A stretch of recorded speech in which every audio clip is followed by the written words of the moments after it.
అందరికీ నమస్కారం. ఫేజ్ 2 ఆడబిడ్డలందరూ ఇవాళ సండే అయినా ఇంటికి తాళాలు వేసుకొని వండుకున్న మటన్ లోపల దాచిపెట్టుకొని తినకుండా నా కోసం వెయిట్ చేస్తున్నందుకు మీ అందరికీ మనస్ఫూర్తిగా ధన్యవాదాలు.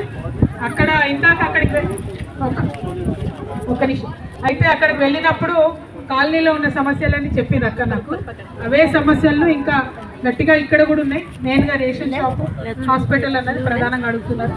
9వ ఫ్లోర్లో అన్ని పగుళ్ళు వచ్చినాయని చెప్తున్నారు.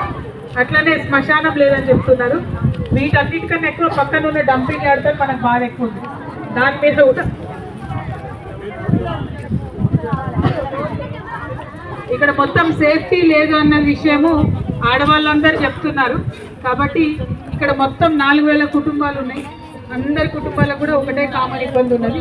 వాటి కోసం అయితే నా వంతు ప్రయత్నం తప్పకుండా చేస్తా. మీరు బెంగ పెట్టుకోకండి. ఒక నిమిషం చాలా సమస్యలు ఉన్నాయి. 30 సమస్యలు ఉన్నాయి, 1-2 కాదు. నేను చెప్పిన అధ్యక్షుల్ని మళ్ళీ ఒకసారి రమ్మని చెప్పిన ఆఫీస్కి. వచ్చిన తర్వాత ఇంకా డీటెయిల్గా మాట్లాడతాం. కానీ మెయిన్ సేఫ్టీ, స్ట్రీట్ లైట్లు, అక్కడ ఉండే గంజాయి బ్యాచ్లు, డంపింగ్ యార్డ్ తీసేయాలి. వీటి కోసం గట్టిగా ఫస్ట్ కొట్లాడదాం.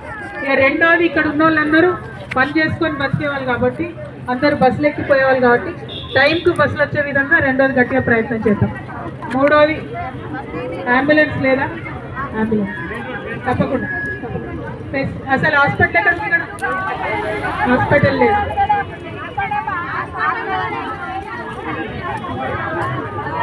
బస్తీ రాకుండా ఆర్టికల్ లేదు.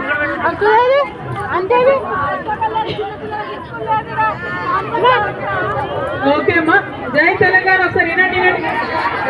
మీరు చెప్పి నేను చెప్పి ఎవరికి అర్థం కావాలి? మీరు చెప్పిన అర్థమవుతుంది నాకు.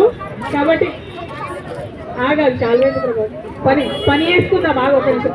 అయితే ఈ పనుల మీద మాత్రం గట్టిగా మీ తరఫున కొట్లాడతా. మీరు అమ్మ మీరు ఈ ఆదివారం పూట అన్నం తినకుండా ఆగినందుకైతే ఫలితం వస్తుంది. Thank you. జై తెలంగాణ, జై తెలంగాణ. మేడం